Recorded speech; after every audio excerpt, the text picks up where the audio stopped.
הספר שם ויהי בשום מלך בית הספר שם כולנו יחד שבטי ישראל עבודי עם ישראל פקוד אחת יחד שבטי ישראל אפשר אחדות בעם ישראל יחד כל ישראל יחד נבוא ביחד בשירי הלב נבוא ביחד כולנו יחד אז יבוא How great is that? That song is Yahad Together by Barry Weber. I had the great pleasure, privilege, honor to know Barry personally. I danced and sang with him in Uman, Ukraine, Rosh Hashanah. Seems like another lifetime ago. And he's actually been on our show when he came to visit LA. Was it last year or 2 years ago? How are you, my holy brothers and sisters? Let's light up the darkness.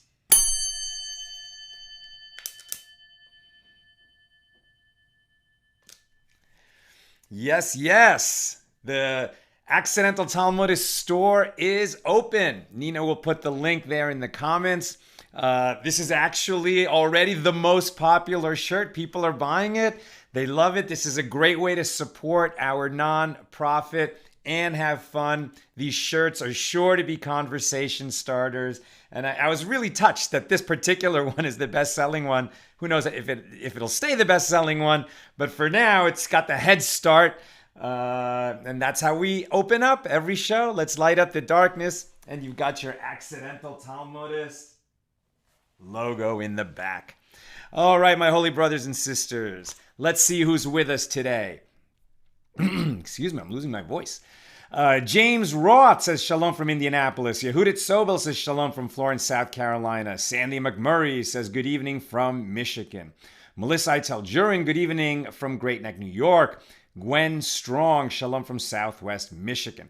Christo Cheney says shalom from Lubbock, Texas. So good to hear from you again. Getting close to the end of the tractate. I see we're 6 pages away from making a siyum on tractate Shabbos, the second volume of the Talmud. Joy Lynn says shalom from New Jersey. Julie Cortez is with us from San Benito, Texas. Debbie Schweigart says shalom from Barnegat, New Jersey. Thank you for teaching and inspiring us all. Thank you, Debbie. Stephen Giger says shalom from Dover, New Hampshire. Mike Shuffler is with us from a torrential downpour in New Jersey. Excuse me. What happened to my voice? I went to the DMV today to renew my license, and I was very impressed. They really, how often do we say we were impressed by the DMV? But let's give credit where credit is due. They were closed for months. They reopened with all kinds of new procedures for the pandemic. I had an appointment. I arrived. There was a long line in front, but that was for people without an appointment. With an appointment, I came right in. 20 minutes later, I was done, out the door. It was fantastic. I just hope I didn't catch something in the DMV. Anyway, Sarah McKay says shalom from Southern California. Diane Wasnak says shalom from Kentucky. Brian Bloomfield is with us from Massachusetts. John Shore is with us from Arizona. He says it's 105 in the mountains of Sedona. Stephanie Marie Diaz says Alechem Shalom. Lucy Ram Johnson says hello from Minnesota, where it's a lovely day. Donna Smith is with us from North Carolina. It's North Carolina, right? From Bahama. I know that's your city. And Joshua Kaufman says shalom from Anchorage, Alaska. Randy Lieberman Herman says shalom from Florida. Robin Stewart from Ohio. Guy Thomas Kennedy, also from Ohio. Ed Berg from Galloway, New Jersey. Happy days in between. Happy days in between, my friend. He's referring to Jerry's yahrzeit and birthday. Winston McGregor, shalom from Charlottetown, Prince Edward Island. Nina's got the link to the AT store. Ryan Todd Wellmaker with us from Illinois. Stephanie says Zygazun, thank you. Kathleen Schoen says hello from Shiksa in Bakersfield, California. George Jacoby says Shabbat Shalom. Susan Marcy Kachko is with us from the Bronx. Joyce Oxfeld from Philadelphia, PA. Daniel Spieth from Fresno. Kathleen says, where can we get the shirt? Shop.accidentaltalmudist.org. Jane Aguirre Tough is with us from Costa Rica. Bienvenido. Qué bueno que estás con nosotros. Carla Jenkins says hello from Arcadia. Robert Murray from South Jersey. And George Jacoby is with us, sheltered from the hurricane in Sumter, South Carolina. Over on the YouTube side, Lynn is with us from North Texas, and Lindsay Adams says shalom from Ohio. Welcome, my friends. All right, we've got a busy daf, so let's get into it. We've also got a little bit of a milestone here with the daf. This is daf Kuf Nun, page 150. I don't think that any of the other tractates get to page 150. It's a very high number. And we're really almost near the end. We are in chapter 23, and today we will be discussing Mishnah number 3. Chapter 23 is all about activities that are restricted on Shabbos because they're similar to doing business. We don't want to get involved in doing business on Shabbos, even if we're not going to write down, we know it's Shabbos and we know we're not going to write things down. We don't even want to come close to that edge. This is a big fence around the Torah. We just don't, and really the teaching is not so much even that we don't want to talk about business because we might come to write things down and violate a Torah prohibition. That is true. But also because we saw back on page 113 of Tractate Shabbos, we have the commandments from Isaiah that are based on a teaching in Isaiah that our speech on Shabbos should not resemble our speech during the week. The way we walk on Shabbos should not resemble the way we walk during the week. Shabbos has to be entirely different. And so for the sake of the sanctity of Shabbos, we're just going to distance ourselves from talking business at all. But having said that, there's still going to be some gray areas that we're going to be talking about. Okay, so our Mishnah says we may not hire workers that are going to do a job for us after Shabbos. So in other words, we can't say to somebody on Shabbos, yeah, so next week you can work for me and we'll do such and such. You can't even say next week you'll work for me and not describe what the work is going to be about. We don't enter into an arrangement to hire people for a job where the work is going to be done after Shabbos. This makes sense not only because it's business dealings, because as we've seen, we don't do anything on Shabbos, which is to prepare for matters that are after Shabbos. So for example, we won't fold a shirt that we, took it out of the drawer. We thought about wearing it, and I said, no, I'm not going to wear it. And so then I might think about folding it and putting it back in my drawer. But if I do that, then I'm preparing that shirt for use after Shabbos, right? If I'm thinking that I'm not going to wear it on Shabbos, I'm going to use it after Shabbos. Now, if I fold it and put it in the drawer, then I'm preparing that shirt for after Shabbos, and we don't do that. We don't prepare or work or do anything on Shabbos that is going to be for after Shabbos. On Shabbos, we focus on Shabbos. Okay, so we can't hire workers to do work after Shabbos. We certainly don't talk about work, nor may I go to the edge of my boundary. So the edge of a Shabbos boundary, if you live in a city, so within the city, you can walk around. But if you live outside of a city, outside of a walled city, then you have a Sabbath restriction on how far you can walk. This has nothing to do with the Erev and carrying. This is actually literally how far you can walk. And the limit is 2,000 cubits in any direction from your home. We discussed this a little bit some months ago, that you can move what is considered to be your home sort of toward the edge of your boundary and place some food there before Shabbos. So now, you're going to walk a little less than, say, 2,000 cubits to where you establish your domicile for Shabbos. And then if your friend lives another, nearly 2,000 cubits in that same direction, now you could get to his house, even though that walk is, getting up there near 4,000 cubits. You could do it because you moved the center of that circle to where you laid that basket of food before Shabbos. So we have this restriction that you can only walk 2,000 cubits from your Sabbath domicile. So a person might get it into his mind to say, as soon as Shabbos ends, I got to deal with this situation. Right, I need to. There's going to be a rush. A lot of guys can't talk work on Shabbos, and as soon as Shabbos ends, I need to find some workers, who are we're all gonna have the same need. Let's say a storm is coming, unexpected storm is coming, and we're gonna have to fill, sandbags to make some kind of a barrier. God forbid, there's gonna be flooding in our town. So I'm gonna need to hire people. So what I might do to get a leg up on my competition for those workers is walk out there to the boundary, to the Sabbath boundary. This Mishna is teaching us you can't do that because you can't hire workers on the Sabbath. You can't walk to the edge of the boundary in order to prepare for what? For hiring workers after Shabbos, so that we can't do that. What you could do is, let's say that you were going to bring in some vegetables that were already harvested, already cut, they're already detached from the ground. They're outside your boundary. If they were within the boundary, you'd be able to move them inside the house, let's say. If there was an Erev around this town, you could even carry them home. So what you could, since it's permitted just to carry vegetables on Shabbos in a private domain, so you could get out there near the boundary, and as soon as Shabbos ends, you could retrieve those vegetables and bring them in, because that's a permitted activity on Shabbos, as long as we're not violating other rules of carrying.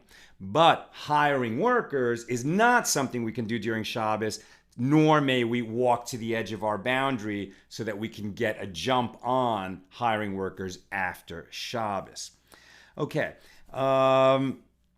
so now that we understand that we just can't talk business on Shabbos, there's actually a false custom among people who should know better. People who are observant Jews and who know that we can't talk business on Shabbos, sometimes they just kind of can't help themselves. And there's this false idea that if we say, well, not to talk business on Shabbos, but if I was in the market for a car, I'd be willing to pay, right? So he's not making a direct offer. He's not making a direct offer because he knows that you can make offer and acceptance, enter into contracts on Shabbos, but he's sort of labeling what he's doing by saying, well, not to talk business on Shabbos, right? And then what does he do? Then he talks business on Shabbos. So there's the classic joke, classic old story of two guys meet at Friday night services in the synagogue, and one of them says, not to talk business on Shabbos, but if somebody was interested in buying my car, I might be interested in selling. And his buddy says, oh, well, not to talk business on Shabbos, but if you were selling your car, how much would you be interested in getting? First one, not to talk business on Shabbos, but I'd be looking for $10,000. The other one says, well, not to talk business on Shabbos, I'll discuss it with my wife. So he goes home, discusses it with his wife over dinner, which they shouldn't have done. And then he comes to synagogue the next morning and he says, well, not to talk business on Shabbos, but my wife and I talked about it. And if we were looking to buy a used car, we'd be willing to pay as much as $8,000 for it. The first guy says, well, not to talk business on Shabbos, but I couldn't possibly take less than $9,000. Guy says, well, let me think about that. So he goes home for Shabbos lunch, and then at the Shabbos afternoon prayers, when he returns to the synagogue for mincha, in times when we go to synagogue 3 times a day and not pandemic times. So now the guy comes back in the afternoon and he says, well, my wife and I, not to talk business on Shabbos, but okay, we'd be willing to pay the $9,000 for the car. And the first guy says, well, not to talk business on Shabbos, but the car has already been sold. So this is all a humorous way, it's often told, to remind people that you don't do that. You don't do that. You don't wink wink and talk your way around the prohibition of not talking business on Shabbos by saying, well, you're not really talking business on Shabbos, but if we were talking business on Shabbos, these would be the terms. We don't do that, right? That's the kind of artifice. Sometimes artifice works, but not in this situation. Okay. So some might wonder, we know that we can't hire people, we can't hire workers to do work. Obviously, we can't hire workers to do work on Shabbos. We can't hire workers to do work after Shabbos. Some might ask, well, can you ask a non-Jew to hire workers for you? Now, this immediately sounds wrong. Like, how could that possibly work? We know that you're not allowed to ask a non-Jew to perform an activity for a Jew that it would be prohibited for the Jew to do himself. There is this familiar term, people have heard it before, of a Shabbos goy. And goy and goyim, by the way, these words are largely misunderstood. Goy means nation, all right? It just means nation. Goyim means nations. When we refer to the goyim, what we're saying is the nations. And what we mean by the nations is all the nations other than us. So it does mean a non-Jew, but it does not have a disparaging tone to it. Some people might use it that way, but the word itself does not have a disparaging tone at all. It just means the nations. So you can't ask a non-Jew to do something for you that you could not do yourself. Sometimes non-Jews will help out in situations where a non-Jew can't do something, and it's almost like they take it upon themselves to do it. They see that the Jew needs help, and they know that the Jew cannot ask for help. We cannot ask. But if the non-Jew wishes to help us out for his own reasons, so we have a better relationship because we're friends, because he's just a nice guy, then we may accept that assistance to do things that we ourselves could not do, like turning a thermostat up or down or a light switch or something like that. So why would it ever enter anyone's mind that it would be permitted to ask the non-Jew to hire workers for us for work to be done after Shabbos? And the reason is we can't ask workers to do work for us after Shabbos. That's already a rabbinic decree. It's like it's a fence around the Torah, right? So what we don't want to do, we don't want to do work on Shabbos, and we don't want to come to write down the arrangements for work on Shabbos. And that's why we don't. That's one of the reasons we don't talk work, and the other is because it's not Shabbostic, right? But that's a rabbinic decree, and not asking a non-Jew to do work for us, that's also a rabbinic decree. So here it's a rabbinic decree upon a rabbinic decree, and if it was just to protect us from coming to violate a Torah prohibition, once you do a decree upon a decree, like we don't go that far, because the sages limit themselves. They don't want to be legislating so many rules that you see already how many rules we have in the Jewish tradition. And it's actually that we have this number and not countless more, because the sages limit themselves from issuing decrees to keep people from violating their own rabbinic decrees. Rabbinic decrees have to serve a very specific function, or they're not going to be issued. And the function can't be to keep people from violating other rabbinic decrees. But here, what it does have, the reason it's not going to happen, you can't ask a non-Jew to hire workers for you on Shabbos, is, if nothing else, that is business dealings. For sure, that's business dealings, and it's not Shabbostic. Even if the concern isn't that you might come to write it down and violate the Torah prohibition of writing, we just don't get involved in business. And whether you're asking the non-Jew to do it or somebody else to do it, it's too much like business. Okay. Rabbi Yehoshua ben Korcha says, well, we can't say I'm going to sell you my car. We can't say I'm going to hire you. We can't say let's make a deal. We can't say all those things. What you can say is let's get together tonight. That's it. Let's get together tonight. Now, why is this even an issue? Obviously, you can say to people, let's get together tonight. But between these two guys, they've been talking about doing business for quite a while. And when they have this encounter in the synagogue and one of them says, let's get together tonight, both understand that they're going to talk business tonight. But this is so far removed from actually doing business, where they didn't say anything about business, right? What it is, it's just contemplation, right? They're thinking about business. They haven't said, and they haven't done business, and they haven't said anything about business. All they said was, let's get together tonight.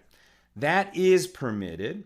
And so since that's permitted, we learn out, Rabbi Yochanan says, we learn from that speaking about business is prohibited, contemplation is permitted. So you can think about your business, right? Now, you don't want to think about business. You want to stay in that Shabbos frame of mind. So even though this just got said that you can think about it, and it is permitted to say, let's just get together tonight and not say anything more about what we're going to talk about, even if we understand each other that we're going to maybe talk business tonight, that is permitted. Still, the sages are a little bit nervous about issuing permits about, thinking about business. So the Gemara says, wait a minute. You're saying that just because these guys can agree to get together tonight and they know what they have in mind, that therefore speech about business is prohibited on Shabbos, but contemplation of business is permitted. Well, maybe that's not true, because contemplation is its own action. And now the Gemara is going to bring down another area of the law. Namely, you cannot recite the Shema, and you can't even say it silently in the presence of nakedness. Right? You can't say Shema in front of somebody who is naked, and you can't say it in a place of filth. You can't say it in the bathroom. And likewise, you can't think about Torah matters in those situations either, right? So, you're going to have, you need to go to the bathroom. You're the type of person that, sits down and lingers in the bathroom for a while. So, if it's during the week, you can think about your work, you can think about sports, you could think about whatever you want to think about, read a newspaper, magazine, whatever. But don't think about Torah, because their contemplation does rise to the level of speech. We treat thinking about Torah matters the same as reciting the Shema prayer. We don't do it in the bathroom. We don't do it in the presence of a naked person. We don't do it in the presence of filth. So that implies that contemplation is like speech. And so maybe we shouldn't allow these two guys who are thinking the same thought, let's get together tonight and we know what we're going to talk about then, right? But contemplation in this case, says the Gemara, is different. Because these guys may be contemplating the same thought, but the thing that they're contemplating on is just the mundane matters of the week. They shouldn't be thinking about it on Shabbos if they can avoid it, but the thing they're thinking about is mundane. When you're thinking about Torah matters or heavenly matters, well, that has an aspect of holiness to it. And you don't want to besmirch the honor of God or of heaven or of the Torah by even thinking about it in a place of nakedness or of filth. And so we can't learn out that just because it's prohibited to contemplate Torah or the name of God when we're in a place of filth, that therefore it would be prohibited to contemplate a little bit about business during Shabbos, at least enough to just say to somebody, hey, let's meet later, without talking about it. What I personally learn out from this is just stay off the subject of business altogether, and don't even and try not to think about it. Think about other things on Shabbos. However, I think that one question that is valid to ask on Shabbos, and I also heard this from Rabbi Yechiel Hoffman here in Los Angeles, and I think it's beautiful. He said that what you can think about on Shabbos is your avodah. Right? So your avodah is your loving service. Avodah, it means love. It means the service of love. In other words, it's what we do for God. When we're talking about priests, it's the services that they perform in the Holy Temple when the temple is standing in Jerusalem. That's their avodah, the work of the divine worship. We're not priests. But what Rabbi Hoffman was saying, and I really like this idea, is that it is good when we pause, when we stop the presses, right? Friday comes around, life stops, we enter that spiritual zone, we get an extra measure of our soul comes down from the world of souls, and we're, heightened spiritual beings on Shabbos. In that frame of mind, it's a good idea, it could be a good idea for some people at least, to think to themselves, during the week, am I giving God my best? Am I fulfilling my mission in this world? Now here you're going to think about your work, right? Because you're asking, am I doing enough in this world as a soul that has come here on a mission? And now that might lead you to think, I should write this book, or I should create that nonprofit, or I should switch jobs so that I can spend more time with my family. And it might lead to thinking about work. But it's a very specific kind of work, right? It's not creating a to-do list of things I need to do in the office or on Sunday, chores I'm going to do around the house because I've been meaning to do them for a while. It's asking, how can I do the work of heaven more effectively, even as that pertains to my career? It's a different thing.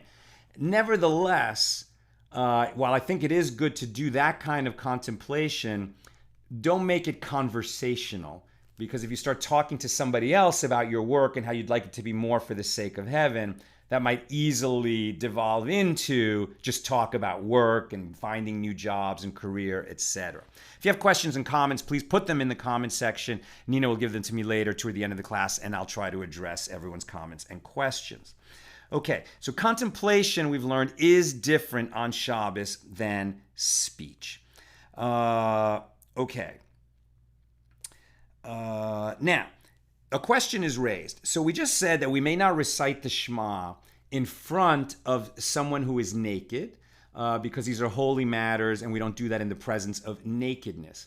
Now, this is actually based on a verse in the Bible, and it implies in front of a Jew who is naked. So the question is then asked, well, is it different? Is the outcome different? May we recite the Shema in the presence of a non-Jew who is naked? And they're going to go back and forth on this analysis to figure it out. Now, ultimately, they say, no, it's no different.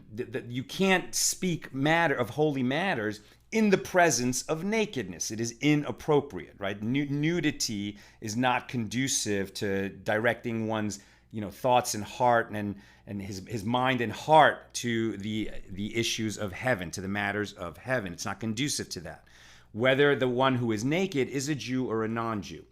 Why is the question asked, right? So this, again, we come back to this, I mentioned before, like, what is the actual translation of the word goy and goyim, right? It means the nation or the nations, people who are from other nations than the nation of Israel.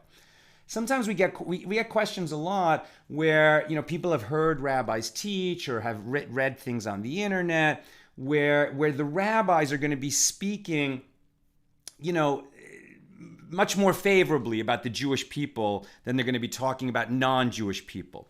And, is this some form of ethnoracism and Jewish exceptionalism, and that the rabbis are teaching to look down on the non-Jews? And it's very important to understand that the rabbis, they don't worry about their speech being PC. I mean, first of all, that term didn't exist 2,000 years ago. But it's not just that they weren't worried about being PC, and in some matters not having to do with this question, but sometimes talking about people who are sick or debilitated, or who've lost their ability, who've lost their power of memory or their power of sight, etc. The rabbis just speak about it so coldly that one might think, do they lack compassion? What are they doing?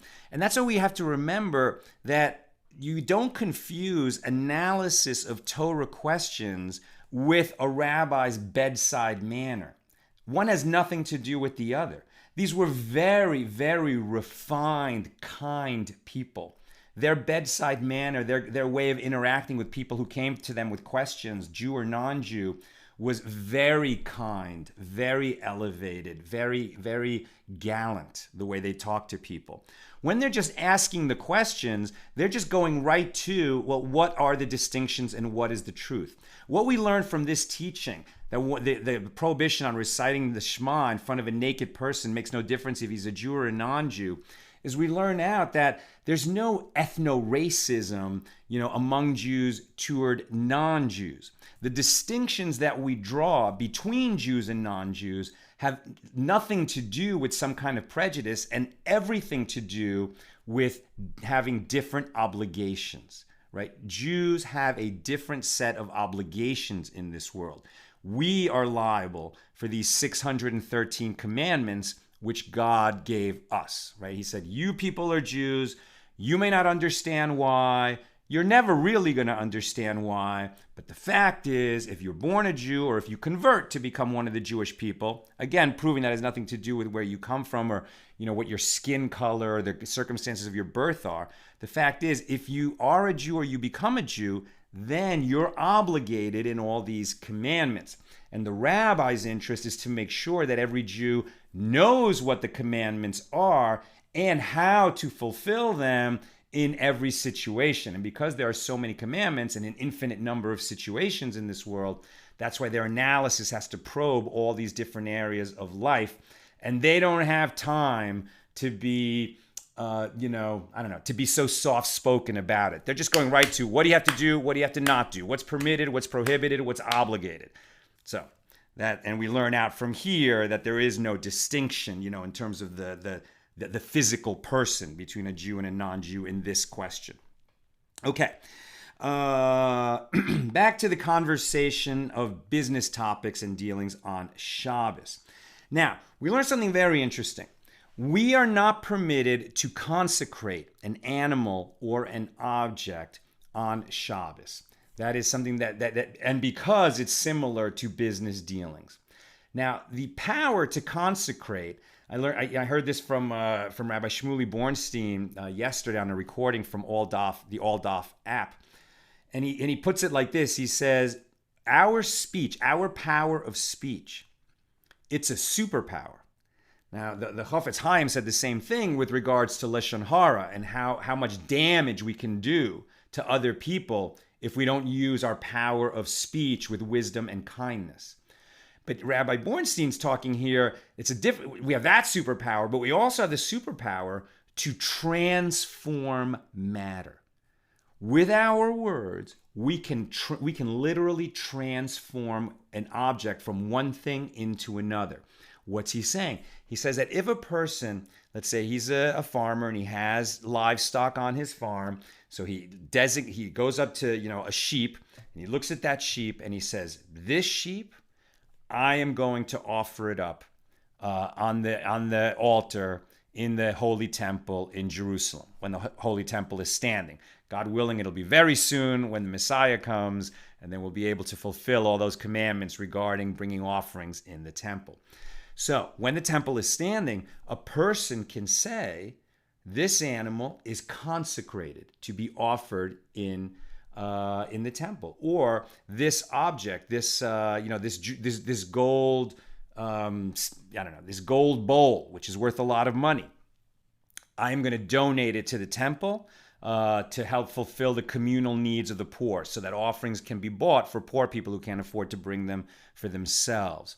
When I make that statement, I turn that sheep or that golden bowl from a mundane object, simply a sheep or simply a piece of, a gold bowl, into a holy object. My words have transformed it from a commonplace object into a holy object.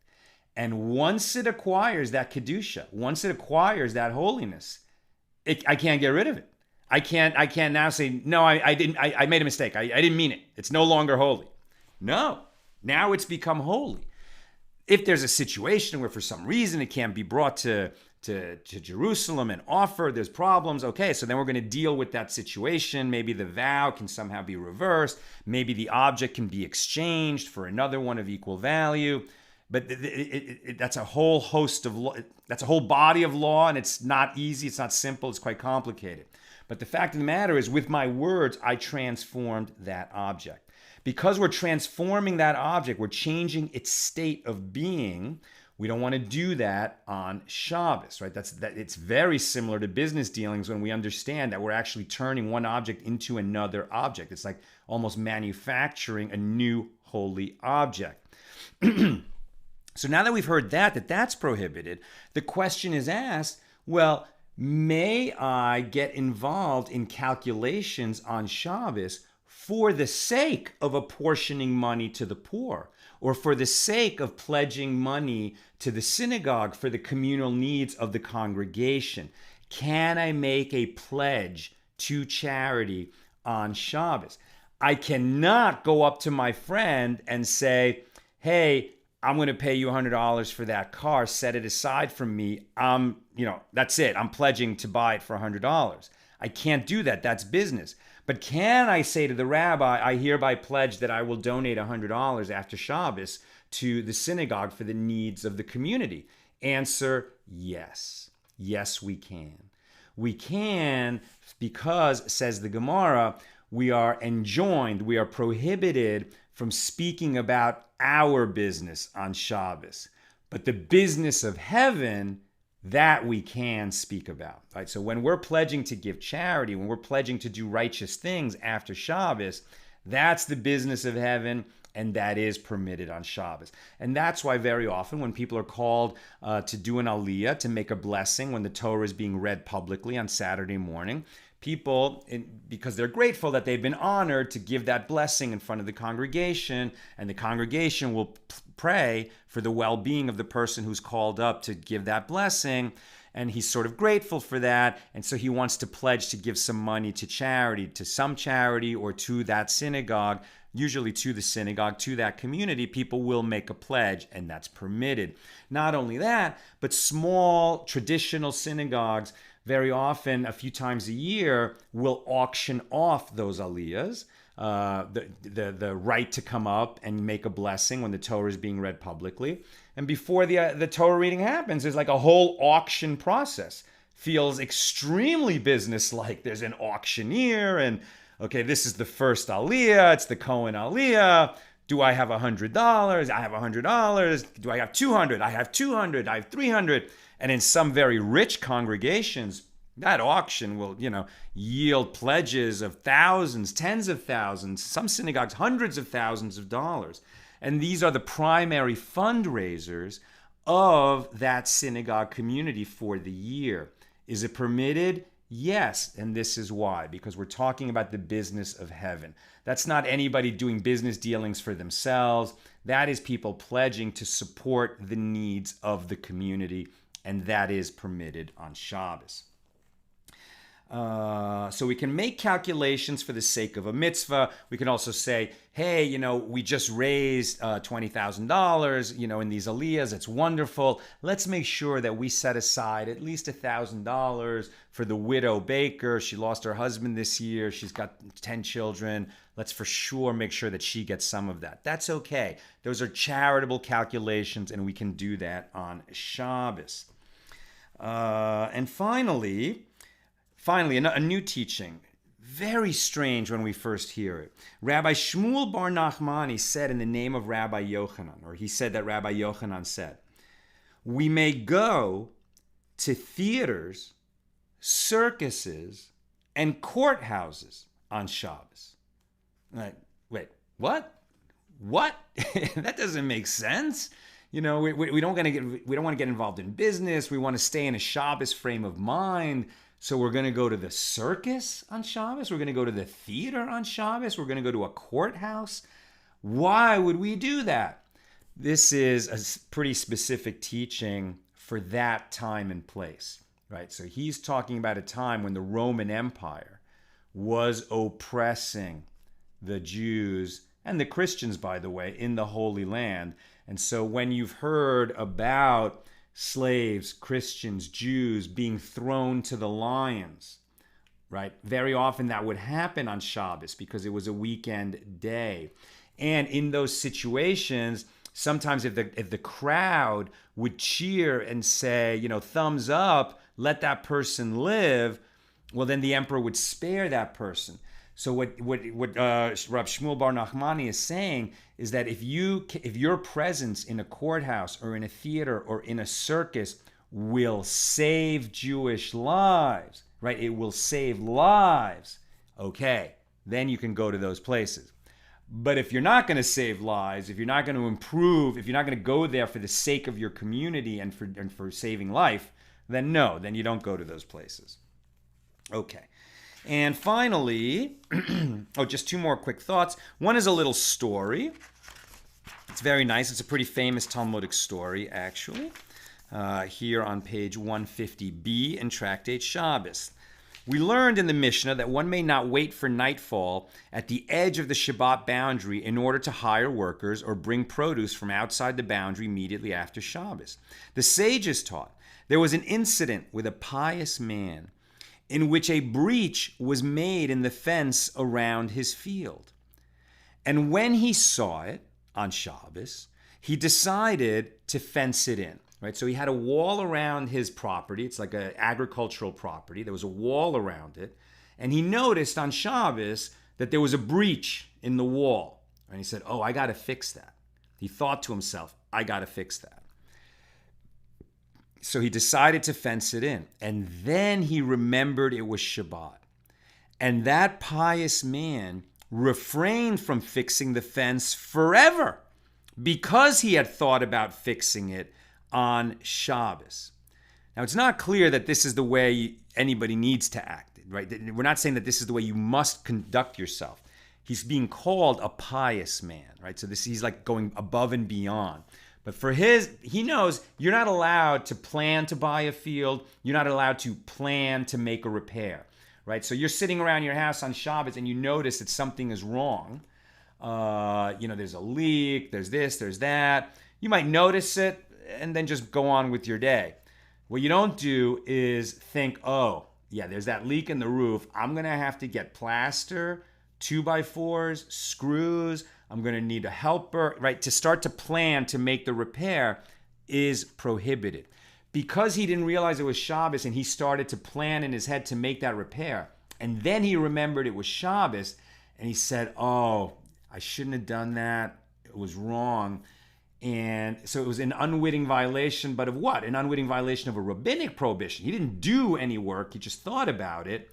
But because he was pious, he said, you know what? I'm going to just let it be there. I'm going to leave it open. And it's going to remind me not to do that again, to be careful about when it's Shabbos, to remain aware that it's Shabbos, and to not plan to make repairs or business dealings during Shabbos for after Shabbos. So he said, I'm going to just not fix it. I'm going to leave it that way as a reminder to myself. What happened?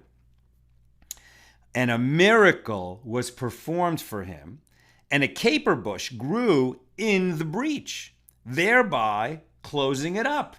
Because he conducted himself so piously, God did him a favor, planted a caper bush there for him. Some animal dropped some caper seeds or whatever, and this caper bush grew up in there. And it sealed the opening in the wall, so he didn't even have to fix it. But not only that, and the caper bush grew in the breach, thereby closing it up. And from it and its produce, he then received his livelihood and the livelihood of the members of his household. It was a special caper bush, which was incredibly fertile, and it produced lots of valuable, tasty fruit. And he made so much money from it that he didn't even have to worry about the finances of his farm that wasn't doing so well until then. So it's a lovely story about piety rewarded. We don't always see piety rewarded in this world, but sometimes we do. Sometimes we do. And the final thought that we get from this page is that when Shabbos ends, we have to make Havdalah. You've seen us do Havdalah on our Saturday night shows sometimes. And you have to say, when Shabbat ends, you have to make a blessing. You bless God who separates between the holy day of Shabbos and the mundane of the week. Mavdil. Havdalah is blessed are you, the one who separates between holiness and the mundane matters of the week. And we usually say that blessing along with blessings over wine, over spice, and over fire. The teaching here is, after Shabbos ends, you cannot return to the work of the week until you've at least made the blessing on God who separates between holiness and the mundane. And you shouldn't get back to eating, having a Saturday night meal, until you've made that blessing over the wine. Okay, that's what I've got for us today. I think the takeaway is pretty clear. You really have to, go out of your way to make Shabbos about Shabbos, and don't get involved even in talking about the matters of the week. Okay, let me get the questions. Lynn, says, it seems Hashem has arranged a domain in time and a domain in thought, as well as in our 4 types of spaces. I am inspired in this by Abraham Joshua Heschel's idea that the Sabbath is an island in time. 100%. Thank you for bringing it down, Lynn. It's a beautiful metaphor that Rabbi Heschel brought down for all of us, and I think about it a lot. The Sabbath, the Shabbos, it's an island in time. It's that special. Every Friday comes around, and we just get to step into this resort, this spiritual resort, and we get to be there for 25 hours, and it's just, made distinct in every way. Bill Eldridge, the link between the avodah of the priesthood and of everyone puts me in mind of some ideas that I discuss a lot in my own academic theology, the priesthood of creation. In essence, humanity serves as the collective priesthood of all creation, offering it back to God as a holy offering of love and thanksgiving. That's beautiful. That's absolutely beautiful. And Bill, you're a very thoughtful guy. You're getting a degree in theology, right? You're clarifying your philosophical, theological relationship with God and the creation. And that's beautiful. And all of us should be inspired by you, because all of us should think about these big questions, right? Why are we here?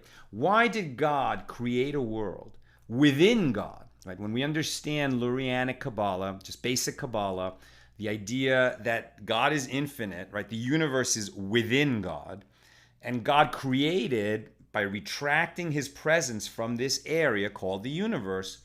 He's not missing from it. He's here the same as he is everywhere. But in this world, God is hidden, right? So God created a place where God's presence is hidden. So that allows us to exist in a place where we are not overwhelmed by God. But what does God want from us in that place? Why did he create this place? So that we could have a relationship with him. Right? The relationship between us and God is so asymmetrical that if God didn't hide from us, then we would just be totally overwhelmed, nullified by God's presence. By hiding, we have a chance to get some sense of who God is. We know what God wants because he has given scripture into the world, right? God has told us what he wants. And because now we know what God's will is for us, so then we strive to do it. And we can't even understand how holy and special it is when we do the work of heaven. Because again, it's hidden. God's presence is hidden. And the value of all these works, this avodah, this divine service that we do in the world, the true value of it is hidden from us. But we have hints of it. And lest you think that, because the Jews have all these obligations that they have to fulfill and non-Jews don't, that therefore non-Jews don't get the chance to participate in the divine service the way Jews do. That's not true. That's not true. That's why we have the 7 Noahide commandments. And while some of the commandments seem simple, none of them are. Some seem simple, like don't murder, don't steal, don't bear false witness.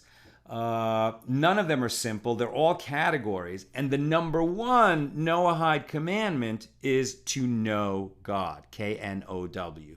To study God, to relate to God, to speak with God, to have a relationship with God. And that is an infinite category of possibilities, right? So learning together is just as available to Jews as to non-Jews. Studying Bible, just as available to everybody, right? All of these things are possible. And what we look forward to in the Messianic age is what? That the knowledge of God will fill the world the way the water fills the sea. And so, at that point, and the reason it's going to take all these thousands of years of history to get there is because then we'll be able to live in a world where God's presence is totally revealed, and yet we're still able to have an identity as ourselves, a separate identity, not be nullified by God's overwhelming presence. And so the whole human history is building toward that time, that possibility of that time. Cynthia Lentz, is it permissible for a non-Jew to purchase things at these auctions for the congregations? Interesting. Not what I'm talking about. because what's being auctioned is very specific. It's to come up and say the blessing, which is recited before a piece of the Torah is read publicly and after. So it's very specific, and that does have to be a Jew. A Jew has to recite that blessing in front of the room when the Torah is read out publicly. So a non-Jew can't participate in that. And in fact, in a traditional synagogue, neither can a minor and neither can a woman, because those people are not, they're not obligated in reciting those blessings, and so it is not for them to do. However, there's many other fundraising opportunities to assist the community. I mean, there's as many, because Jews are so involved both by, sort of by their character and by our teachings, to get involved in tikkun olam, to get involved in making the world a better place and repairing the world. There's just so many Jewish organizations that are involved in good work, and they're doing fundraisers all the time. And if what you're interested in is assisting a community to promote Torah teaching and to feed the people who would otherwise not be able to eat while they're learning, etc. So that can be done, there's an infinite number of places, including by donating to accidental Talmudists, because we do the same mission as when the Torah is being read publicly in a synagogue, right? Being a light unto the nations, being a light into the world, sharing Torah with all people, right? We take that beyond the walls of the synagogue and out into the world, but making this learning available. That's why we have a nonprofit. I mean, we have staff, we have digital needs, we have marketing needs. It's a nonprofit. Like any organization, it costs money to run it. And that's why we're able to receive tax-deductible donations. We are a nonprofit. And when you donate at donate.accidentaltalmudist.org, you do that same kind of work and you share in the merit of that work. A big zichus, a big merit for you and for everyone who contributes when you get to the world to come. Sharon, Frant, Brooks, the final question. When you say the blessings during the Amidah or Havdalah as a ceremony, so you're saying that, it's right, so we have this on today's daf. So when you're at synagogue on Saturday, you go, when times are normal and we return to the synagogue Saturday afternoon, usually what we'll do is we'll say the afternoon prayer, including a short Torah reading of the Torah portion of the coming week. Then we'll have a small meal in the synagogue.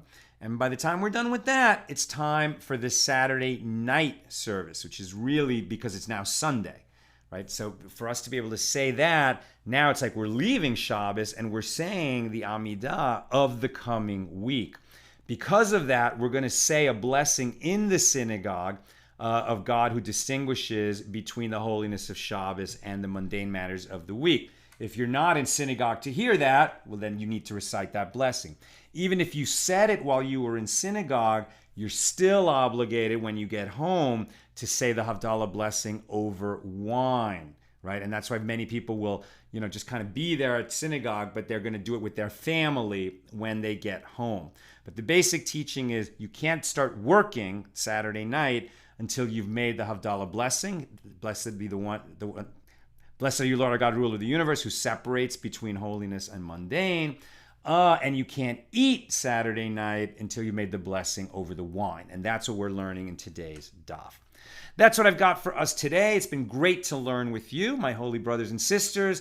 With God's help, we'll be together again tomorrow when we continue with page 151 of Tractate Shabbos. Have a great